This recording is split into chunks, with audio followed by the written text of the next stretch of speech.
Hey everyone, it's me Megs, and this video is all about how I'm getting my edges to fill on in. As you can see here, this clip is from December time frame when I first went back texlaxing, and as you can see, my edges are a bit thin. I've never had a really defined hairline, but in that clip there, my edges were definitely thinner than what they are now. So this clip is from actually today. So you can see that my edges are actually filling in, and I'm going to show you guys what I'm doing to get them, back to normal. I still have a little ways to go when it comes to my edges, but I have definitely noticed a difference in overall health with my hair and my edges since doing these things that I'm going to show you right now. So I love my castor oil. I've been using home health castor oil and Jamaican black castor oil. I kind of flip-flop between the two, but in this clip here, I did mix both with the peppermint oil in my applicator. I just mixed both because I'm trying to use up the oils, make sure they get used. You can use one or the other. You don't need both. But I like to apply this directly to my edges. You don't need a lot of this.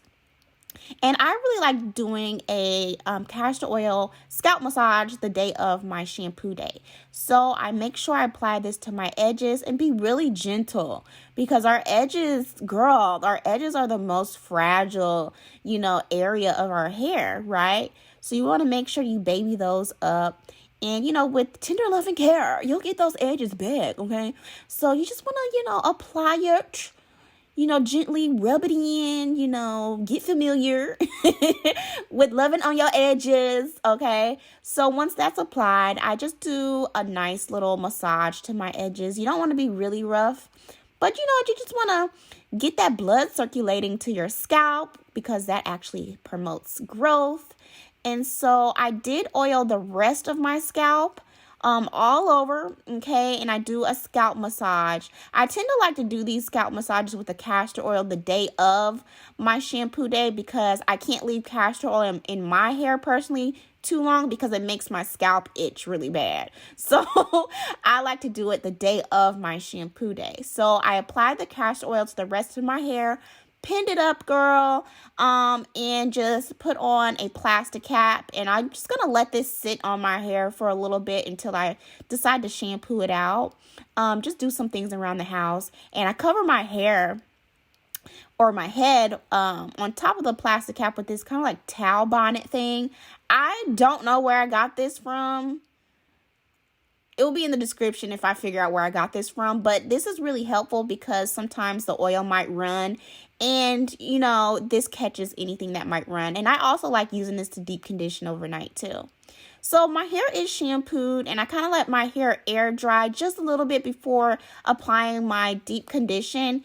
And in this video today, I am using Hair Mayonnaise, which is a protein-based conditioner.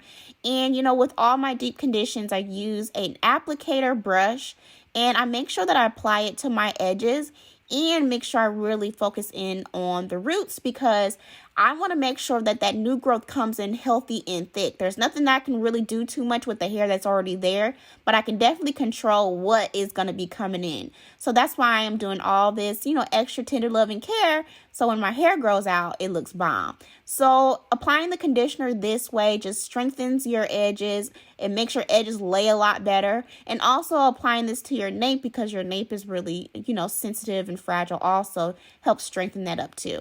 So, of course, you wash out the conditioner. I normally deep condition for about 15 minutes to 45 minutes, rinse it out, and, apply your leave-in conditioner. And you want to make sure that you focus on your edges as well as the rest of your hair because you want to make sure that your hair is moisturized. So now I'm moisturizing. First, I did my leave-in. Now I'm moisturizing, making sure I really get it in my hair, my edges. And then I'm going to seal with my favorite oil right now, which is avocado oil. And it just gives my hair and edges the juiciness that it needs. So you can see how it's really sealing in all that goodness. You don't really need a lot of this. And what I love too about avocado oil, it adds an amazing shine and it makes your hair feel just really juicy and moisturized. So I'm making sure that I apply this to my edges and definitely make sure you get that goodness all throughout your hair from root to end. And you have to like split your sections because you notice that the inside may have not gotten all of that goodness that you need too. So just make sure you just kind of like get your leave-in, your moisturizer, and your oil in all the places that you need. So this is probably one of the most important parts to me because when I go to bed, I actually kind of like do my hair for bed. I want to make sure my hair is really neat, and I use a satin scarf that I purchased from Amazon. I don't know if it's satin, but it feels like satin, okay? It's silky. You need something silky. So this is how I tie my scarves now because I noticed when I would use bonnets, my hair would rub around and it would cause breakage at my roots. So I like to use scarves now because it's closer, to my hair. It's not rubbing around. It's not shifting around. And it allows my hair to stay put and neat, especially around my edges too. And so this is how I tie my scarves. It's nice and loose, nothing too tight. And this actually stays on all night. Like that. So I am ready for bed, and by the time I wake up in the morning, my hair is feeling good. It's moisturized, okay? That's what, I feel like the key to all of this is making sure you keep your hair moisturized. You don't want it to ever really get dry. So as you can see, when I wake up in the morning, my hair is pretty much really neat, and you can tell that it's moisturized based off the shine. There isn't anything that looks like it was rubbing up against there. It was nice and neat and stayed in place. So, after wash day every day, I tend to moisturize and seal my hair. And of course, making sure I get those edges together. I do have a separate video on how I style my hair. So you can click the link in the description on how I do my Bantu ponytail to get some really pretty waves. And of course, I like to seal with avocado oil on a daily basis as well. So yeah, y'all.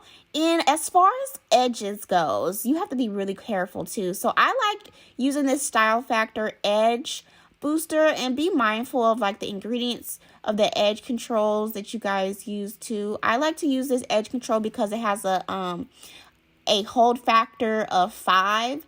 So when I style my hair, I don't use edge control every day. I like to use a super hold edge control, use it once, and then I might reapply edge control every, 3 days or so. So I only apply the smallest amount, and I'm not a girl that really does a lot with her edges either because, believe it or not, too much manipulation on your edges when you want to do those baby hairs, that can cause breakage to your edges too, as well as wigs or anything that just has too much tension on your edges. So that's why when I do my edges, I don't really do too much with them. I just kind of brush them in the natural, way that they go. So, yeah, I think that is about it for now. If you guys do have any questions for me, feel free to ask me and I'll be happy to answer that. And let me know what you guys been doing to get fuller edges for yourself. I would love to hear all about that because I would like to try some new things also. So, as always, thank you guys so much for watching and I'll see you guys later.